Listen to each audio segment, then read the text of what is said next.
What's up, Warriors? Dr. B here. Hope you guys are having a fantastic day. I want to welcome you to another episode of the Warrior 3 podcast. I got a special guest back on the show for the second time, Graham Holmberg, a good buddy of mine, one of the fittest individuals of all time, and I personally, one of the fittest dads I know.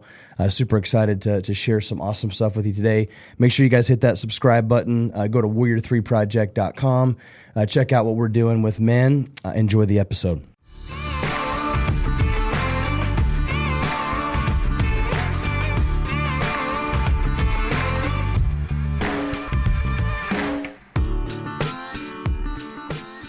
All right, Graham, welcome back on the show. It's been a year or so since we've had you on, but man, I just want to thank you. I know your life is like mine. It's not like we've just got all the time in the world, and you've got 6 children, 6 kids. You run a company, just a busy guy, and so I really appreciate you taking time out of your day. You got a class to teach here in a little bit. You're just sneaking it in, but I really appreciate you being on the show. Awesome. This is exciting. Every time I get a text message from you about, hey, we're going to get together and do something, it's never small. It's not like, hey, let's just hang out and just kind of connect. It's like, we're going to do something at like 5 a.m. in the freezing cold in my barn, and we're gonna preach the word, and then or we're gonna come do a podcast type of shot. So yeah, I'm gonna try to bring my A game, and yeah, I taught a couple classes early this morning. It was, we got a little tundra out there, so we closed it down yesterday, but it was good to get, it's New Year, people were excited, so it was good to get back into a little bit of a routine, and this is kind of a nice little dead pocket of the day, so hopefully this is something that can be a little bit more routine for us, but Tuesdays are kind of a little bit easier day for me, so this is a nice little plug, so enjoy hanging with you. Love it, man. Well, personally, I mean, just personal note, we do need to probably get together and just do something that's not so like focused on like leading men. I mean, I love that, and I know I can count on you at any point in time. Be like, hey, can you come and preach and lead a workout? Because men need it, but at the same time, we also just need to get together and sling some arrows and shoot something. And that sounds fun. And just hang out. But hey, I got some just some really good questions that I personally I think that. You're doing a great job. From somebody who is, trying to run a company well, trying to be a strong husband. I've got 4 boys. We live on a farm. You live on a farm. Like we're doing a lot of similar things, and so I've got some really good questions that I just want to kind of break down. And the first thing that I just want to kind of run into is that I feel like this concept of what it means to be a strong man. Mm-hmm. It's being manipulated quite a bit, like strong today. It was not what it was, 15 years ago. I mean, even 5 years ago. I mean, strong is different. And every time, I get a chance to see your boys or shake their hand, even Savannah, right? Like you're just doing a good job. Like when Storm comes in or Holt, man, they shake my hand. There's some grit to it. It's not like they don't look me in the eye, it's not like they can't make eye contact. Like you're raising a strong family. And so I'd just be curious, like, when it comes to just what is a strong man to you, what is that? Before that, I think that the world is saying, well, you're strong if you got big muscles, if you had a Rolex, if you have a nice car, if your wife's got fake boobs, kind of a thing. Like, it's kind of like this thing of like, you see online, there's a lot of people out there right now that are influencing men that, jacked and tan, big muscles, super nice watches, but like, behind the scenes, I mean, I don't know necessarily if that's what we would consider strong, especially from a biblical standpoint. So, let's just dive into that rabbit hole for a little bit. Yeah. Yeah. I mean, something that caught me real right, as you said, 15 years ago, so just turning 40, 15 years ago, 25, like just a couple years out of college on the pursuit of trying to win the CrossFit Games. And so to me, 15 years ago, I think a flinch kind of seems like a long time ago, but then I'm like, no, actually, I feel like we almost need to push back a couple generations ago. Let's go to our grandfathers and that generation and what that looked like. I just had a conversation with a guy this morning about, like, I think as you kind of portrayed, men find strength being and it's not a bad thing, a career. God has called for us to be great stewards over our work. Jesus regularly talked so many parables about how you were stewarding over as a manager. Are you an honest manager? Are you dishonest manager? Are you faithful in little? Are you faithful? So it's important to take pride in and be a strong leader in your job and workplace. But no doubt, with the influencer world that we have right now, with like you said, the jacked and tan, it's different.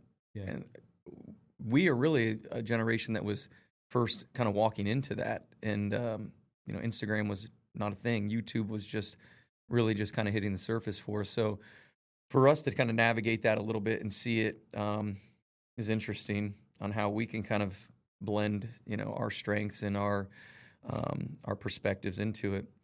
My friend this morning, Justin, that I shared, he said, a pastor had told him once, how we use our channels should be used if they are something that is worthy of praise. If God has blessed you with a talent and a skill in something that is inspiring and motivational and can be encouraging, we're called to be salt and light. So I think there's good value in that. But I think for sure the everyday guy right now, or even the next generation of guys coming up, they're having some trouble navigating what's real and what's fake. Yeah, what's real success, what's fake success. So if you're a 20-year-old guy right now who's just getting into college, graduating from college, and you're spending a lot of time on social media, influencers, like you got a very different perspective of what our grandfathers, our grandfathers were tan because they were baling hay all day, but their hands were like leather. Yeah. Now it's like manicured hands, and you know what I mean? So it's a tough world if you're a 20-year-old guy trying to figure out life and like, what is success to me? I mean, I even asked my son the other day, hey Beckett, what do you want to, what are you thinking? Like, what's got, I want to have a YouTube channel. I was like, okay, I mean, that's not a bad thing. Sure. Daddy's got a YouTube channel. I mean, you're listening on YouTube right now. It's not bad. But it's like nowadays kids are like going right to that. It's like, I'm going to go right to YouTube, or I'm going to go right to, I want to be a gamer, or, whatever. Not all. And like I said, God can use that. Right. My pastor said something once that really hit me. He goes, I get really annoyed when people don't show up to church on Sunday because of baseball and whatever. And I kind of challenged him a little bit, and I was like, I thank God Tim Tebow played on Sundays. You know what I mean? Like, so I mean, you can do something, and it not necessarily fit the mold, but at the same time use it to glorify God. Sure. I mean, if Tim Tebow didn't play, football, I mean, he would still be an influence. I can guarantee you that. But the 316 on his black out, like, and nobody will ever forget that. Right. So you can play football or you can wrestle on Sundays during church, but like, what are you doing and how are you using that? My boys, like, wrestling season's coming up, and I hate that they have wrestling tournaments at noon on Sundays. It's like right in the middle of church, so we got to get up early, 9 a.m. We got to go to church. We got to run to the wrestling, and I'm the wrestling coach for first through third grade, 40 boys, right? So I'm not gonna let them down. But someone said, well, what's church day? I was like, absolutely, it's a church day. But man, whenever people see my boys praying before a match or whatever, that's almost even more powerful. And like to go into the world and to be that light. So, but if you don't have good leadership and you don't have good people leading you and influencing you, and you're 18, 20 years old, and all you're doing is looking on Facebook and social media and looking at, I'm not, name drop people, but it's like you can get really caught up into that, well, hey, how much money are you making here? And I'm not successful if I don't have this car or whatever. But, a strong man, I would just say, for me is a servant. Yeah. And I'll just be honest with you, like, I'm not trying to toot your horn or anything, but I'm in a similar season. You're in a very similar season. It's like sometimes you wake up and it's like, dude, like, I need a vacation from my vacation. It's like all I'm doing is serving. I'm tired. Kids are sick. It's like, getting up in the middle of the night. Like, a strong man to me is a servant man. It's a man who's chosen to die. Meaning that when I choose to die, I choose to live in that way. Yeah. So transitioning into that, what are your thoughts on that? Yeah, I think the the idea of our culture wants to create this image that we can set up things that create passive income. We can set up things that serve us, and I think that's part of that challenge of switching our mindset to become servant minded. Because at the end of the day, it's not challenging to take care of number one. You look in the mirror, take care of number one. I got to do my checklist. But being a strong man is being willing to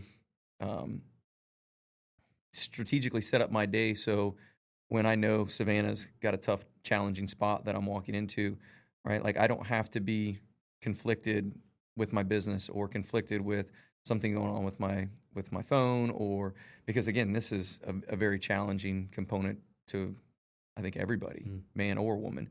But yeah, having strength is being able to sort of have boundaries for us as well. And so, to me, I think as we pose that question, it starts with a servant mindset.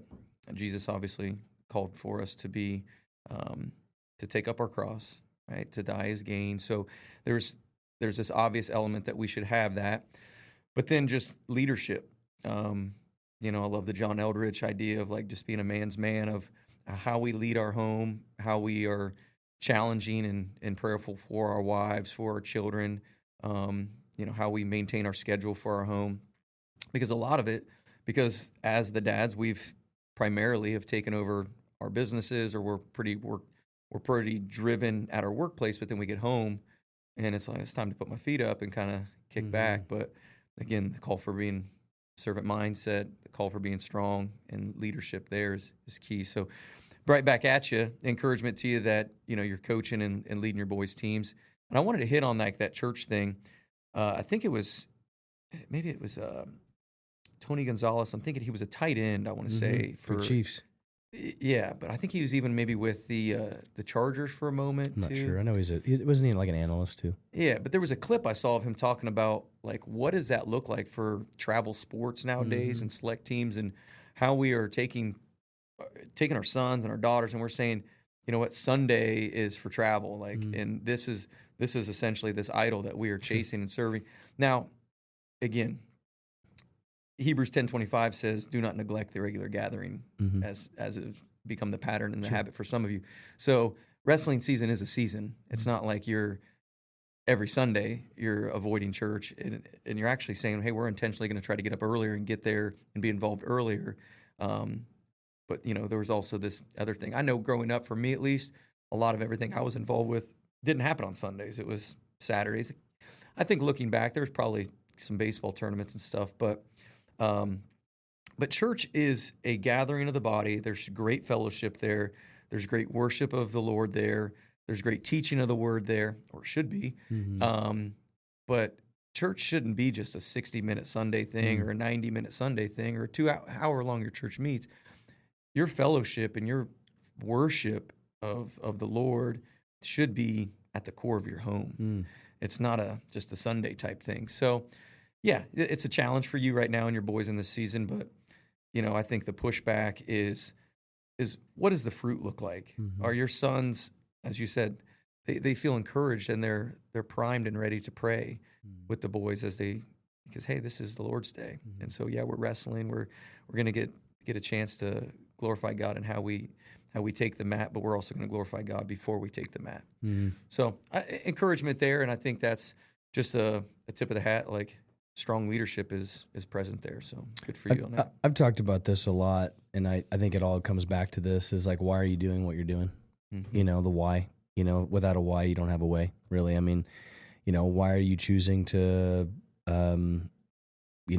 let your kids do this or whatever? I mean, why is it important as a man for us to be healthy and fit? Is it because we like big muscles? I mean, I don't think big muscles are bad. I mean, I think there's some confidence there. You go to the beach with your family, take your shirt off. It's like, hey, my wife is proud of the way that I, you know what I mean? Like, versus the guy who's 100 pounds overweight who doesn't want to take his shirt off at the pool, is depressed.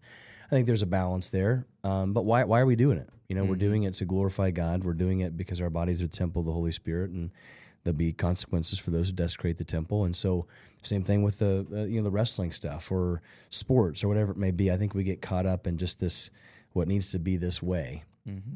And like I said, we're not just saying, hey, there is no church. And I'll be honest with you, sometimes my kids are like, Daddy, why do we have to go to church? I was like, what? We don't have to go to church, I mean, we get to go to church. We get to go to church. We get to go be around other people, other believers, other people that are going to push us to become better. It's an opportunity for us as apprentices of Jesus to learn and to study and to be pushed by other believers. But then when we come home, that's when we have to put all that stuff that we learned on Sunday into practice. You know what I mean? But that's, and selfishly, that's kind of why I like wrestling too, because it's just like, man, I think life is kind of like a bunch of wrestling matches, just intermittently. You get a bloody nose, you get, nobody's there to.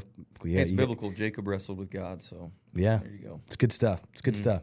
So I'd say a strong man is a servant man, and then a servant is somebody who leads his family well at home, all aspects, and just some real life stuff. I mean, I know you and I are in similar seasons. We got young kids. It's like, getting up in the morning and getting a workout in and doing that. And sometimes it's not always going to go the way we want it to go. Right. Like I can set, it's beginning of January, right? We all got habits or things that we want to try to change. And, my wife and I, we just got back from a trip and my kids aren't feeling the greatest and my wife's not feeling the greatest. And I get up at 5 this morning, I go get a workout in and it's like, boom, text message.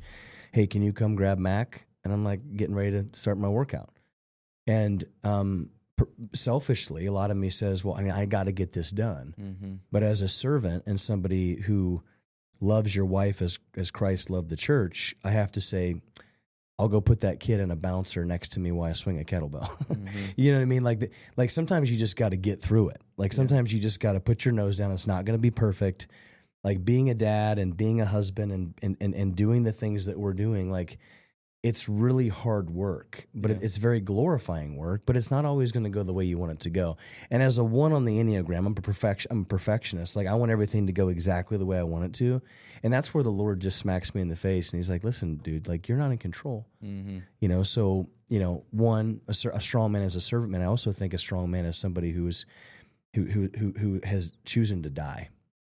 I said, I wake up every single morning, as John Piper says, I hit my knees and I say, take me.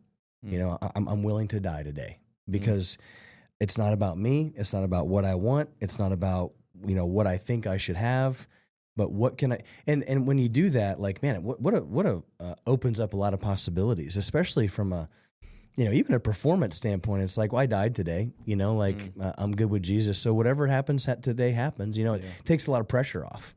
So anyway, good stuff. Let's talk, let's transition a little bit of physical health. Obviously, I would consider you, somebody who's just, really been for decades, kind of leading by example, and then even, the owner of 11th Element CrossFit in Hilliard. So if you guys are listening and you guys are in the Columbus area, make sure you guys go to 11th Element and check out Graham and the gym there and swing in and get a workout in with them. But, I want to talk about physical health, and I've had a lot of guys on, pastors talking about, how physical health affects our health emotionally, affects us spiritually, affects a lot of things. I don't think it's an area where a lot of guys love to talk about it. You and I are very passionate about it. It's been really what we have, I guess, not a platform. I don't like that word, but just, something that you and I have specialized in to grow and provide for our family, right? I mean, physical health and just health in general. And God has blessed us with the ability to be physically healthy and to be a leader. But men are struggling, and not just men. I mean, everybody's struggling, but I would say as a servant, as a leader, it's really, really important for us to be the example for our kids. And men, unfortunately, are not. We are, the average male over 50, I just read some research the other day, is on 5+ medications. So 50 years old, you're on 5+ medications, cholesterol, blood pressure, and then the side effects of those medications. And the number one side effect of cholesterol medications is erectile dysfunction, which is, the pharmaceutical company that came up with Lipitor, they also came up with Viagra. Did you know that? That's convenient. Right? So it's just it's a crap show. Most men 18 to 20 have a hard time really even not nowadays, right? This generation of kids that want to go into fire, police, or Army, Navy, whatever, they're having a hard time completing PT requirements. So what do? We don't make men stronger. We just change the requirements. I personally know firsthand that like my diet, my sleep, my physical health, if they're not on par, like my servant mindset, my just overall ability to want to go and do big things to provide for my family and glorify God go down. Like, do you see a correlation there? Absolutely. There's no doubt when we are doing hard stuff, when we are intentionally physically challenging our bodies to get better and improve, there's a sense of worth that God has designed for us. There's hormones, there's testosterone released when we do challenging, difficult things. Savannah just told me the other day, I don't know if she caught it on a podcast or where she caught it. She said, you know that one of the best things for increasing testosterone? I'm like, what? Yeah. Chopping wood. I'm like, oh, that's cool. I don't even need you to explain. I get it. There's something about swinging an axe, bending over, picking it up, stacking it again, that it's just, you feel this accomplishment. There's this explosiveness. There's this power. There's this component of work being compiled and stacked up. And again, just what I mentioned earlier, a few generations ago, like this is common for men to do. Mm-hmm. We're talking about hunting. Like it was very common that we had to go hunt and gather and be able to provide, sitting in a tree stand, sitting out in the woods, like tracking a deer, like providing, killing, getting your hands in there. Like it's not easy stuff. There is something that chemically happens when we do challenging stuff. Yeah, so CrossFit is the method for me. Like it has always been difficult. I've been doing it for 16 years, and it's always difficult, and I always find ways to just tweak it just a little bit more to make it more challenging. And that's always the encouragement to the people when they come in the gym. I'm like, guys, yeah, here's what I have on the board, but if there's something in there that you can crank up a little bit, do it. Like, don't just assume, like, just because this is the way it's wrote. Yeah, some days I write it really difficult, and it's tough for you to be able to kind of check that box that you did it the way I wrote. But other days I leave some leeway to kind of give people some liberty to try to find ways to challenge yourself more. A good friend, both of ours, Aaron and John, like she's always saying, like, we need to, like, intentionally for our sons, like, go find challenging, hard things to do, to get our hands dirty, to get uncomfortable, to be able to do something and step back and feel like an immediate endorphin release and a sense of accomplishment. So, yeah, I mean, I think there's great value in doing the gym stuff, but I think teaching that and getting our boys involved in it is really, really key. So I love that you got your boys out there in the barn with you and everything that you guys are doing there at your house. It's really good. But they just do exactly what we do. Mm-hmm. I think that's really interesting. Yeah. Like if you're a dad out there and you're just like, man, my kid just wants to play video games all day, I can guarantee you that dad plays video games all day or does something in that manner. It's like, hey, I think that's just, it's such a simple concept. Just your kids want to model what you do, so the kids getting up and meeting us in the barn, like that's just what I do. I was, we got wood burning fireplace, and I love having 40 acres and trees fall down because it's an opportunity for me to go do stuff. And Sam's like, gosh, like being a dude is pretty cool, because it's like you mow the grass, and like, is there anything stressful about mowing the grass? It's amazing, right? I mean, it's like, is there anything stressful about chopping down a tree, cutting it up, and using it? I mean, it's an amazing thing, right?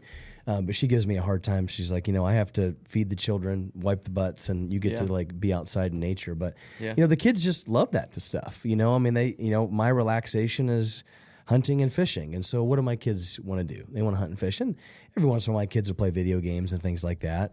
But at the same time, it's like we have to model, and be the example for what we want our kids to be. And, I've got, some acquaintances of ours that, like, their kids don't even want to pick up a worm.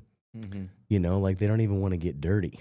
They don't even want to their Jordans don't want to get dirty. Right. Can't get your Jordans dirty nowadays. It's like it's a kind of an interesting place to be, and especially with the world we're living in today. And you talk about chopping wood, and you talk about getting outside and things like that. Like, I love those activities from a physical standpoint, but more so from an emotional standpoint.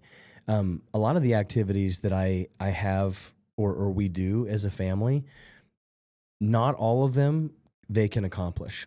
And I think that's important because just the other day, Ezekiel's like, "Hey, can I chop that wood?" And I was like, "You can try," and he swung the axe, a heavy axe, for probably 15 minutes trying to split a thing of wood.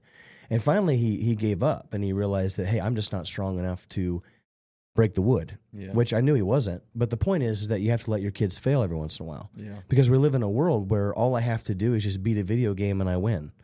But the video game doesn't punch back, and it's hunting, right? I tell my boys, like, it's called hunting, not killing. I mean, Savannah probably asked you the same thing. Hey, Graham, where's the deer at? You've been hunting 4 times this year. Where's the deer? Right. Honey, it doesn't work like that. Like, this is a game of failure and then responding to failure and becoming stronger because of that. So I just think that that's important to be able to set those things up into our kids' life. And in CrossFit, you talked about, well, sometimes, hey, I'm going to write a workout that maybe you won't be able to accomplish because as a type A D driver dad, I need to be humbled every once in a while. Yeah. Like, I need to do a workout that I cannot finish in 30 minutes. Sure. Even though I think I'm going to be able to, there's no way I can do it. And I need to humble myself and realize that, hey, I'm not God. Yeah. And I'm human. And guess what? I failed today. What are you going to do about it? Yeah. So I think there's value in that type of methodology in the CrossFit, the constantly varied. I mean, that's life. I mean, you go in and 5 sets of this, 3 sets of this. I mean, there's power in functional bodybuilding and getting strong there, but I love the constantly varied and how that relates to how life is. Yeah. So. Yeah. Yeah, and I think there's a neat work ethic that at least what I found just shows up in the CrossFit gym. There's this time of year, right? January, there's a lot of gyms that are promoting stuff and, trying to hook and reel people in. Sure. And, and we're doing this, we still have those same elements of like, how do we capitalize on people are motivated right now? How can we dig in?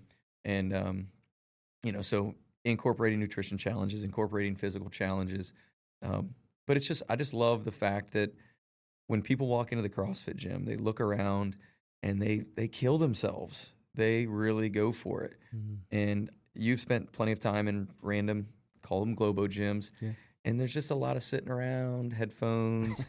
You're just kind of doing some curls and some bench and just kind of getting through. And honestly, the guy or the girl who's like actually really getting after it and ripping it, you're like, geez, like, why don't you just calm down, making everybody feel bad about themselves? Yeah. And that's just not the environment. That's not what we condone or the community that we're building. It's like, we're gonna come in, like, look down the line. We're all gonna die in this workout today, and it's gonna be good because of it. Yeah. So I love that, and I think it's good for people. And then they take that and they apply it. Hopefully they do. And that's the encouragement that we speak about a lot. Is hopefully you guys apply the 60 minutes in here to how you attack your work, how you attack your relationships, and really the encouragement right now is how you attack your nutrition. Because, man, if you're crushing it in the gym, but your nutrition's kind of like all over the place, you're paddling a boat with one oar. Like, you're not going to get it done. It's a big topic. We talk a lot about nutrition. You and Savannah have always been really big into that. From as long as I have known you guys, just talking with you. I drive by your house. You guys got a garden out there. You got chickens. Like, there's a reason why it is that you don't buy eggs from Walmart. Right. I mean, an egg just isn't an egg anymore. A piece of meat isn't just a piece of meat anymore. And coming from two individuals like ourselves, that this kind of drives our people nuts. But like, we could probably eat whatever it is that we wanted to eat and still look pretty good. Okay. It's just, I'm just kind of a freak like that. Like, I could eat a piece of chocolate cake every day and I'd probably still have abs. It's just really weird. But that's not a good thing. Like, that's not an excuse for you to put that type of stuff in your body. I kind of use the analogy is that God created us to be like a Lamborghini, high performance, high output, Like we weren't designed to be like the old what were the Woody wagons, that whenever someone went by, you'd punch your brother in the shoulder or Big whatever. old station wagons. Yeah, there you go. Griswolds. Right? No offense to it. I mean, those are sweet cars back in the day, but like God, designed us to be able to do big things. We're beautifully and wonderfully created in His image, and He's pretty big. You don't put diesel fuel in a Lamborghini and expect it to perform at a high level. But I would also say, if you're 18 to 20 years old and you're a young guy out there, and you're in the gym, and you're kind of crushing yourself in the gym, but you're swinging by Cane's Chicken and Chick-fil-A, that will catch up to you eventually. Yeah, it will catch up. And this is the person who's like, well, why am my joints hurt? Like, why am I not getting good sleep? Why am I have headaches? Mm-hmm. Why is my skin a mess? Why do I got acne all over my body? Like, big muscles, but yet the internal workings of that car, the pistons, the fuel, all that kind of stuff, like it does play a huge thing. So, going into some nutrition for busy dads, right? I mean, you're a busy guy. What is a typical kind of, do you do a lot of that? Like, do you do a lot of meal prep? Like, is that something that, Savannah kind of just has it all ready for you? I mean, what does that look like in your home? Meal prep's good. I mean, a big advocate of meal prep, but there's also something of good value when you have to sit there and prepare your meal there in front of you, and especially with young kids and a family. Yeah, like it's fresh, it's good. So we have a meal prep company that we work with through our gym. Just a good Christian guy, good. Who is it? Good family. Matt Keeney. Matt Keeney. What's the company? Keeney's Kitchen. Keeney's Kitchen. Pretty easy. Keeney's Kitchen. Yeah, good guy down in Southern Ohio. So they deliver. They can set up delivery to your house. We have the gym as a delivery drop-off location. Cool. So I just met him about a year ago, and it really helped me a ton because I'm pretty slammed all morning, and then by the time I get home, it's Savannah's been crushing it all day, just feeding the kids, homeschooling. And then I get home and I'm kind of like, man, I'm hungry. Like, what? And it's just like there's some scrap leftovers, and I gotta prepare some food. So it's been helpful for me to already have prepare food or get knocked out. Yeah, it's nice to have a nice good lunch. That's just, I mean, he's got some great steaks. He's got some great salmon burger. I mean, awesome menu. So, anyways, it's an easy heat up and it's ready to go. But like for dinner, yeah, I mean, usually it's a pretty good family quest together. The kids are preparing the table. Some of the kids are chopping green beans. Some people are doing the broccoli, whatever. Like, my son Storm's really been getting into like watching me prepare venison, watching me prepare steaks. Like, Dad, how do you do this? How do we season the chicken? How do we do this stuff? So I think our family dinner picture is really good. I love just. I'm not against the meal prep for dinner, but I love like that whole family bonding and gathering time. Well, it's a tribe, right? So hey, we just had a big kill and we've got all these different things that we've got to prepare, and you got to be a part of the. If you want to be a part of the tribe, then what is your responsibility going to be here? Sure. If you want to eat, like what's that look like? We don't do enough of that, right? And then kids go off to college, and it's like, hey, Mom, like I don't know what to do, or Dad, what do I do? Yeah, I just had a good friend of mine, Scott Shaw. He runs the lead strong portion of Warrior 3, and his son goes to Cedarville. And this is a kid that's just pretty dialed in. He's a warrior. But he gets down to Cedarville, and he's like, they have Chick-fil-A on campus, and it's kind of a big thing down there, And he goes, there's just nothing good for me to eat. Like he goes, I've basically lived at the salad bar the last 2 years. Right. And, anytime he comes home, he just stacks up on venison and stuff or whatever, brings it back. And then in his dorm room and trying to get other people to cook it, he's almost looked at like he's like a 3-headed monster. You know what I mean? Sure. Like we're living in a culture where it's like, I don't know how to do the things that you're teaching your kids to do. Right. Like I can just press the Instacart or I can press the delivery button and I get Cane's Chicken to my door. DoorDash. So, I mean, that's powerful. I mean, just that lesson alone is huge. Another thing it's helpful, like fasting, just intermittent fasting. It's good. Obviously, Jesus calls for us to fast, and some of that for sure. There's a deeper spiritual context of why we should be fasting for those specific reasons. But I think just in general, it's it's a simple. It's cheap. Yeah, it's cheap. But from the time you wrap up eating in the evening, 6 o'clock, 7 o'clock, 8 o'clock, depending on, what your day and routine looks like, essentially to push that off 14 hours, 16 hours, 18 hours until the next day. And so, like, here I am. I've had coffee this morning. I don't know if I would call it a true intermittent fast, because with our coffee, Savannah and I for years bulletproof it. So Sure. grass-fed butter in there, coconut oil, collagen. So there's some calories, so you're digesting. But. So it's not straight black coffee. I would totally enjoy a straight black coffee, but I like getting those fats in combination with the caffeine to help wake me up. It's 4 a.m. I got to drive across town, so I want to do that.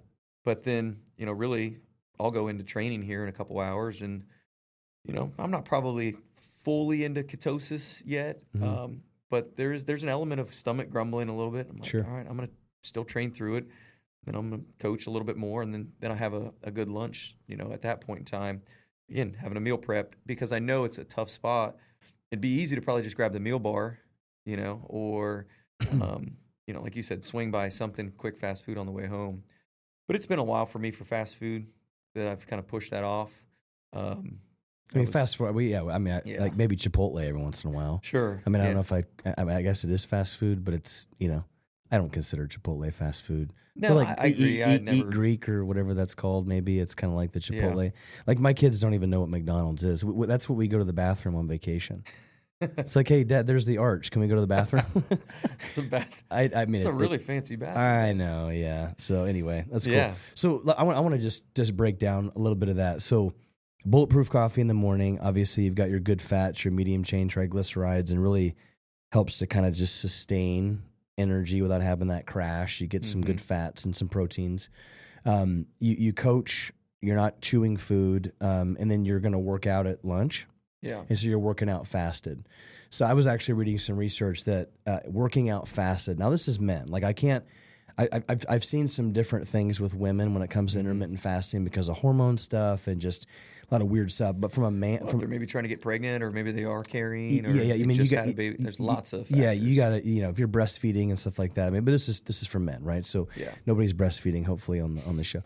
But 2025. 2025. It is a different world. So you're intermittent fasting, you come in fasted. I've read some research that going in to, some type of a metabolic, high intensity interval training kind of a thing, fasted, 10,000% increase in natural growth hormone and testosterone, working out fasted, right? And so you work out, then you refuel your body, coach a little bit more. So really you're eating 2 big meals a day. Yeah. Right. And so how many calories per meal would you say? I think my lunch meal is between 700 to 1,000 calories. Yeah. I'll take a protein shake immediately after training. And then the actual, right now I have it's just a buffalo chicken wrap. Yeah. And so, it's not what I probably would prefer, but actually in terms of, like, if I could actually, perfect case scenario, if I had like a kitchen, I'd probably I like just a hot meal, especially with like protein. But it's a really tasty, good option that I don't have to microwave something, which I'm not a fan of anyways. Yeah. I don't really have to do with so again, I'm eliminating an excuse to just, I'm just going to choose an easier option. Like, no, this is a good, healthy, awesome option. In terms of, like yesterday, I was. We didn't have the early morning stuff, so didn't fast in that morning, but I would have 4 to 5 eggs, if we have some bacon, but bacon can sometimes be a little timely. It's going to make a mess, so I was kind of hustling out the door, so I didn't go bacon, but I just went eggs and oatmeal and coffee, and again, a nice, good solid breakfast. Have my good solid lunch. We have at any time cashews, walnuts, pecans, just at kind of my easy access to grab throughout the house. So that's usually something just easy kind of snack on. And then, dinner again is going to be good solid protein option, sweet potatoes, rice, broccoli, green beans, carrots. So, I mean, it's pretty basic every time. Good little rotation right now with some venison. We do salmon once or twice a week. But chicken is probably our go-to because our kids like chicken the most. But my kids definitely enjoy the steaks. Oh, for sure. Venison. They're like, you making deer, Dad? Is this the buck? So It's always good. It's always good whenever they know what they're eating. Mm-hmm. Like my 7-year-old Zeke, he shot a deer this year in October. Yes, we were in the ground blind, and he smoked this thing at like 22 yards, and he was just like on top of the world. Blood trail everywhere, and I was like, "Hey, wait a second, we're gonna go get your brothers. I'm gonna go get this thing." So I'm like loading up his bow, and then he's going through the woods, and I hear this yell, "Dad, I found him!" And then a few weeks later, he's like, "Dad, is this the deer that I shot?" He goes, "That's cool." Yeah. So there is something powerful about that. Yeah. Macros. So I don't hear a lot of we weigh our food, we count things. Like I have kind of been like heels, like just really pushing against weighing and portioning out my food. Now I'm not saying that if you're a dude out there and you're really struggling with portion control, like I think portion control is important. Yeah. I think you can have 2 bowls of oatmeal, probably a little bit too much oatmeal, right? I mean, but you know what I'm saying? Like, I mean, even though oatmeal's good, even though, and now I don't know if you could eat too much steak. I think, you could probably eat as much steak as you want, and you're probably going to get full pretty quickly. But I guess the point is that macros are a big thing. Like I've had patients that I'm like, listen, I'm just not going to put you on a macronutrient thing. I do not believe that God designed us to get up, weigh our food, and eat. We should be able to eat a balanced, kind of well-proportioned meal.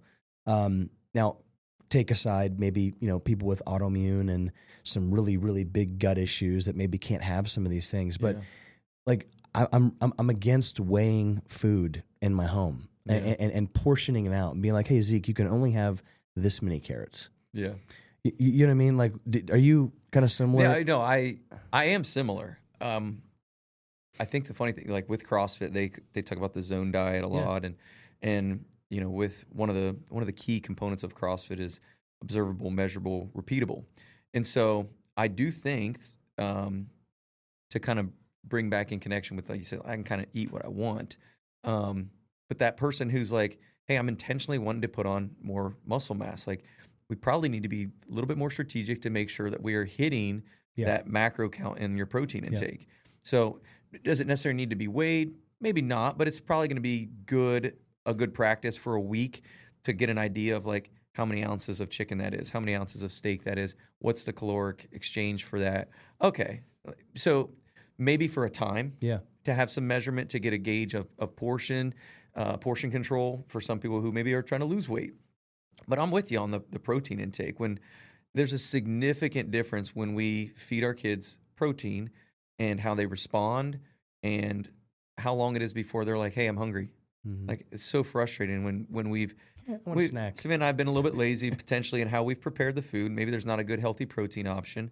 Or we've maybe just been a little lax and not letting them eat that protein option and they eat the other stuff. It is like 15, 20 minutes later. I'm hungry. What's to eat? Like, we just ate. You just ate. My kids. Remember kids that plate that's cold? Go eat it. Yeah. Like, I'm sorry. My kids argue with me between the difference between a snack and a treat. Dad, it's not a treat. I just want a snack. It's 8 o'clock at night. What is it? Can you break that down for us? So a snack is like an apple or a jerky stick. Like we got venison sticks, and so like go get a snack. Like that's a healthy snack. A treat is not something that we have all the time. Zevia Pop, right?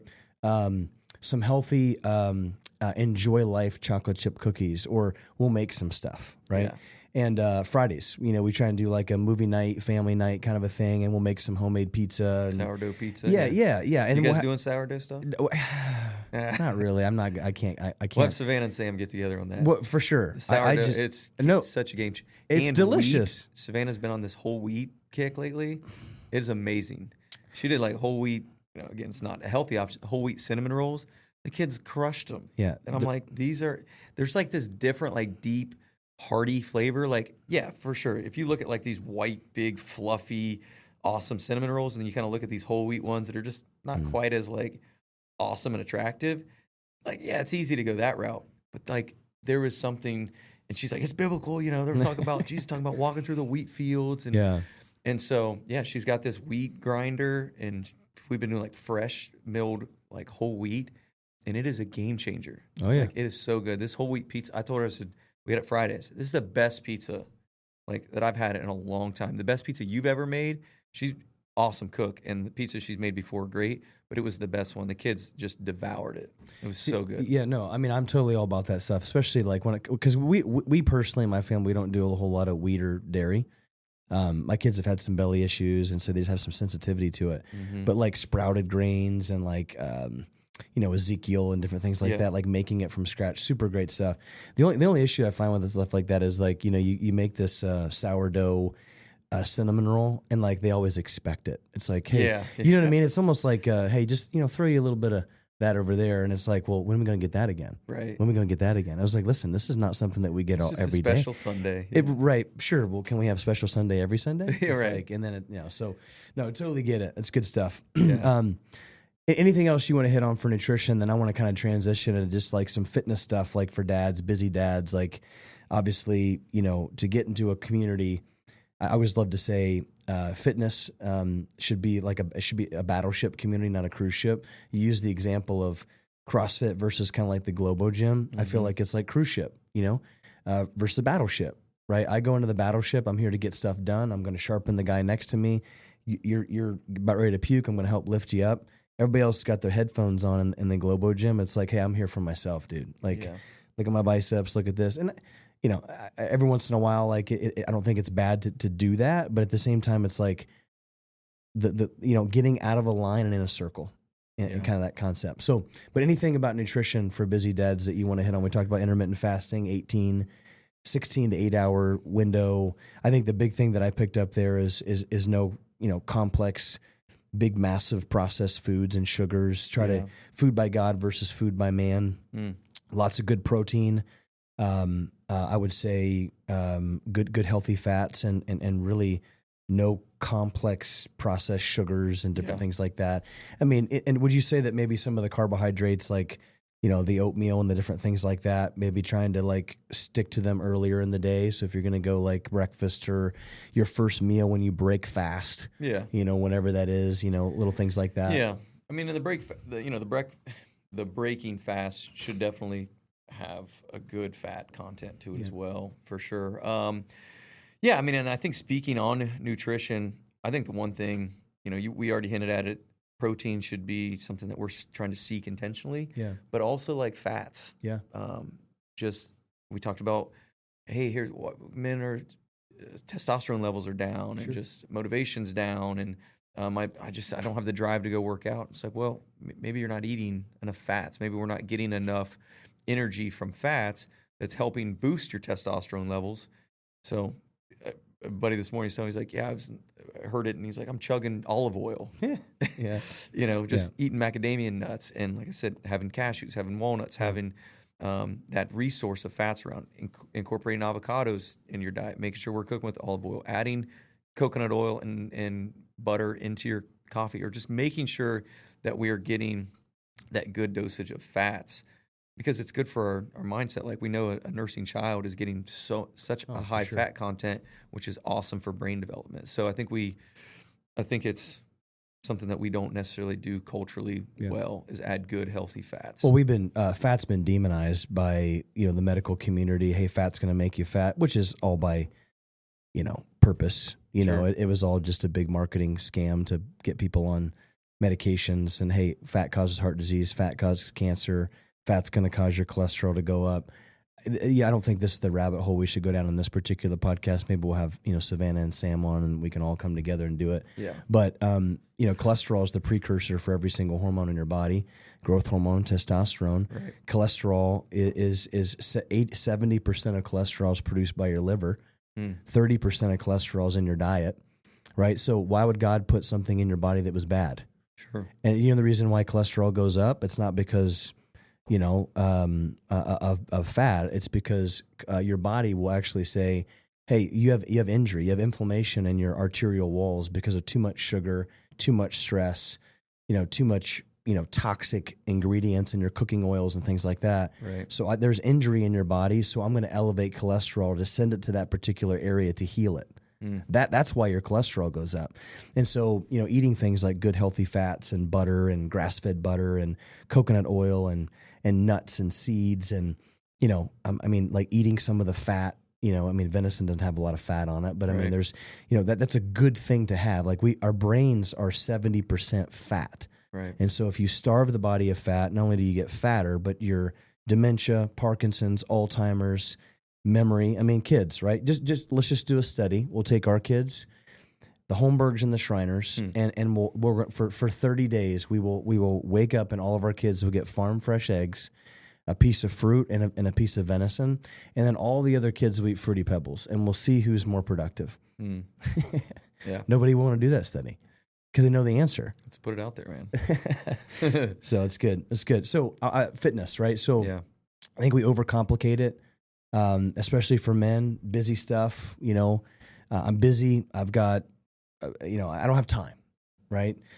3 pieces of equipment, right? That if let's say, well, first off, I would just say, if you have the ability to get into a community or a culture with guys like Graham and just the ability to be in a group of individuals pushing each other, as iron sharpens iron, so one man sharpens another. I think the CrossFit community and the culture that it's being built is beautiful for that. Right now, I'm one of those individuals that I love that too, but I can also do, you know, 100 burpees in my basement, you know, and puke. I need no equipment. And I don't need anybody there to push me. Sure. You know, but Yeah. I think for a lot of guys, it's like I crave that.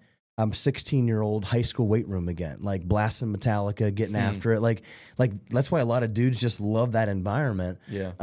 But 3 pieces of equipment. Like I'm like, hey, it's Christmas, my birthday's coming up.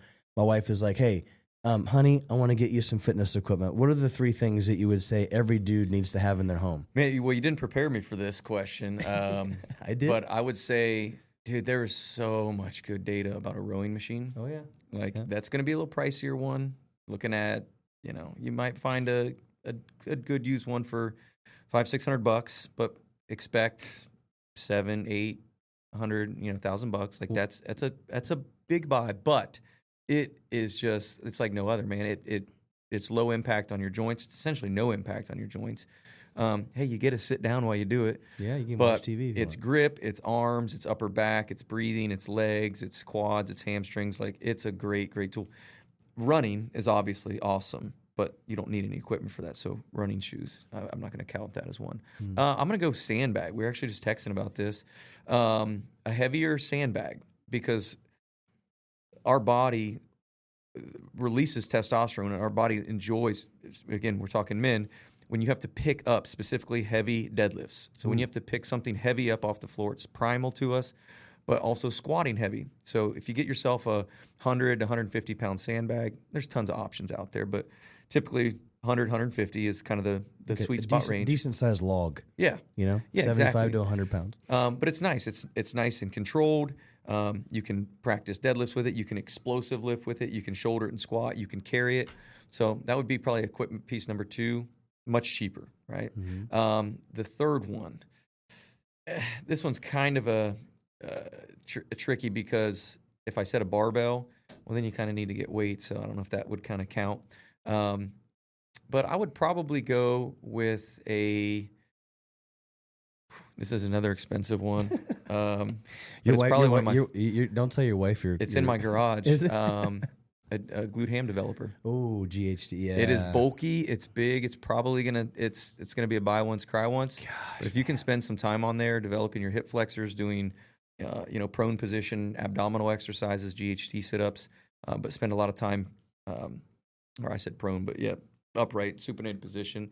But yeah, spend some time face down, getting your glutes, hamstrings, spinal erector stronger. There's no doubt men are weak in their back and their glutes and their hamstrings because they spend a lot of time in chairs. But they've also trained mirror muscles for so long. We're so very anterior dominant. Chest, Absolutely. pecs, biceps. abs. It's not going to, the GHC is not going to do anything for your biceps, but it will do stuff for your butt. Yeah. That's right. Have a strong glute, have strong hamstrings, have strong spinal erectors, and then watch how your capacity at just being strong in general improves. How many people complain, oh, my back's sore, my back. I mean, this is your line of work, so you get it. All posterior chain. Yeah. I call it old man butt. So, yeah, those are, I mean, you think about picking up a sandbag, it's a lot of posterior work. You think about rowing, it's a lot of seated hamstring posterior work, and then I throw a glute ham developer in there. So I don't know. I didn't overly think it, but those would be like three. Good. I wanted you to go from just from the top. I wanted you know what would you do? I put kettlebell. I put kettlebell. Kettlebell's good. Kettlebell. It's simple. It's easy to store. I don't have a lot of space for it, and I can throw it. I can take it on vacation with me. Sure. If I'm going to drive, we go to up to Lake Michigan, up to the sand dunes, and like my kids just run to the top of the sand dune for hours. We swing kettlebells, like anything I can take with me on vacation. A set of rings, or like a TRX. Yeah. It's easy. We're down by the creek and. The kid was up all night, and I've had the baby. I missed my 5 a.m. workout, but I got the kids. I can take a kettlebell and a set of rings, and I can throw the rings over a tree and, do some rows. I can put my feet in it, and I can do some Romanian split squats. Mm-hmm. I can do all kinds of stuff like that. And then I put like a sandbag or medicine ball kind of a thing. All can be traveled with. I guess I could put the GHD in the back of my truck. But that'd be pretty difficult. Every vacation I would go on, we would always my family would plan this vacation, and it would always be before the CrossFit Games. Yeah. And I would always take a kettlebell, and I'd take a set of rings, and I would typically take like an ab mat or something so I could do and I'd go down under the carport underneath the house on the beach, and I'd set the rings up off the deck, and I'd have to climb kind of down into the kind of the dune area, sand dune area, and I would do muscle ups and pull ups and ring rows and dips, and the kids would love to go down there and play on them. And so you got boys, any kids that come into our gym, they flock to the rings. And I think the reason why I think I tilted towards those machines, and I'm thinking we were talking testosterone stuff, so things that immediately are testosterone boosters, explosive, high intensity interval type training. So the rower is good for that. Heavy lifting, the sandbag's good for that. The GHD I think is kind of one of those. It's probably a little bit of a quirky one, but it's funny. I always tell people at the gym, I'm like, guys, we got a huge plethora of kettlebells. It's like, get a kettlebell for your garage, get a kettlebell for your basement. When you go on vacation, kettlebell's pretty clutch. So I love your items as well. I would say the good thing about a rower and a sandbag, like it's like almost it's 0 to 100. Like you can immediately be uncomfortable with like set of rings. It's going to be a little bit more particular. You may have to set them up. You kind of have to move through. So if you want like no holds bar, like don't have to overthink it, and you just want to be able to step right into your garage and immediately get intensity, grip it and rip it. Yeah, like a rower and a heavy sandbag. Like it's not going to take long before you're going to feel punished. like a 10-minute EMOM of like sandbags over the shoulder with row. 5 reps on 1 minute, and then like row on the next minute for a whole minute straight. And it's amazing how many guys are like, it only takes 10 minutes. Yeah. And I'm like, dude, you ain't working out hard enough. Like, and I'm not saying being an hour in the gym is bad. I mean, CrossFit class is that, but you got warm ups, you've got technique, you've got some strength, and you've got like an AMRAP built into that. But really, when it comes down to it, I mean, you can get a lot of work done in 20 minutes. Yeah. So last thing, and then we'll kind of wrap up here. I talked a little bit about this. Did I tell you about the TRT? Is it cheating or is it, Yeah, you sent that, and just smart. I kind of want to just hit on it real quick, because I feel like a lot of guys that I see, online. Well, first off, there's a lot of dads online that are juicing with their shirts off that are like, hey, do my program and, do this. And I'm like, dude, you are like completely juiced up. And I'm like, I'm a little upset about it. I look at the Liver King and some of these guys, I'm just like, my wife is like, oh my gosh, like that's not, but at the same time, it's like, as a dude, competitive, a lot of guys are going in and getting testosterone replacement therapy. It's a big thing right now. Yeah. I know guys that don't even need testosterone replacement therapy that are going in and, doing some of that kind of stuff. My take on it is this. I talked to my wife about it a little bit. She goes, it's absolute junk. She goes, the question always goes back to why, right? So why is my testosterone going down as a man? Yeah. Number one, I'm probably not getting great sleep. I'm not doing the things that you said that you should be doing, testosterone building lifts. I'm probably spending way too much time on my phone, on the leg press, in between texting my girlfriend.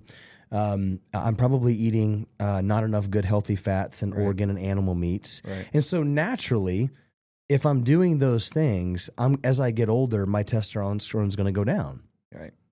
Now, I think that science says that as you get older, your testosterone is going to go down a little bit.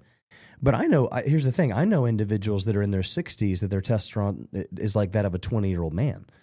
So that's my take on it. I think it's just kind of cheating. Personally, I think it's just, a lot of guys, a lot of chiropractors. I know a lot of doctors are making a lot of money on it. Yeah, it's like it's a quick and easy way to do it. Instead of sitting down with the individual and saying, "Let's take a look at your life. Let's take an inventory of, are you doing all the things necessary to enter work and to fix the engine of your Lamborghini, or do you just want to just inject it with, Lightning McQueen super fuel?" Right. No, you nailed it, and I'm with you. I consider it cheating. One of the things that I was challenged with when I was competing, every year there was people getting caught with drug tests, and it was happening. It was happening more and more. I think we watched like an Icarus documentary about just like how regular it was happening. And I don't, I'm not sitting here saying like, all these guys that had success, or anybody who, podiumed in CrossFit or won the games or had 6, 7, 10 years of CrossFit. It was taking stuff. I was very competitive. I won the games, and I was clean. So I'm like, there's guys that are genetically way more advantageously set up than I ever was. Their body type's better. Their natural mobility was better. I'm not saying like I was the hardest working guy out there. I mean, everybody that was competing at a high level was working their tails off. So it's just, I think it was a matter of, good alignment of events, and I was healthy that year and had a really good, healthy run for a while. But yeah, I think it was a challenging thought. It was like, should I take some stuff? Like, is that going to be smart for me to keep sponsors? Can I stay relevant? Is other guys doing it? Like, it was out there. It was happening. Like I said, I don't have anybody who I'm like, oh, for sure this guy was, other than the obvious people who are getting caught. But there's going around saying in the steroid and cheating world of like the guys who are getting caught are just basically failing the IQ test type of thing. Like they're doing it dumb. Yeah. So I never liked it. So I had guys in college trying to get me to take like HGH during football season. I just was not interested. I'm like, I want to have success, and I want to do it because I want to know that anything that I did successfully was because I worked my tail off, and that's it. Like, I didn't want to second guess. Was it because I took something or because I cheated? So yeah, there's a lot of guys out there doing it. You said it's obvious. The TRT is super popular right now. I'm kind of anti TRT, but I'd encourage, just like we spoke on. Let's focus on what's going on in our gut. What are we eating? What's our sleeping habits? What are our training habits?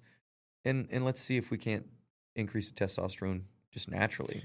Yeah, but that's hard. Yeah, you gotta work hard. It is, and here's the thing: is that you're taking a guy who's going to take HGH or testosterone replacement therapy, and a guy who eats venison and wild game and gets good sleep and lifts sandbags and does it naturally. You're probably not going to have as big of muscles. That's just the reality of the thing. But here's the deal: when you sacrifice your health to perform, you're going to have health consequences for that. Yeah. But you're always going to perform better if you focus on your health. Like, that's what I tell people all the time. If you focus on your health, if you get good sleep, you exercise, you do the right thing. Yeah, you know what? Maybe you don't have the hamburger veins coming out of your quads. Like some of these guys that I see online that are like health experts. And I'm like, dude, that ain't natural. Right. You may not have that, but I can lay my head down at night and know that, like, hey.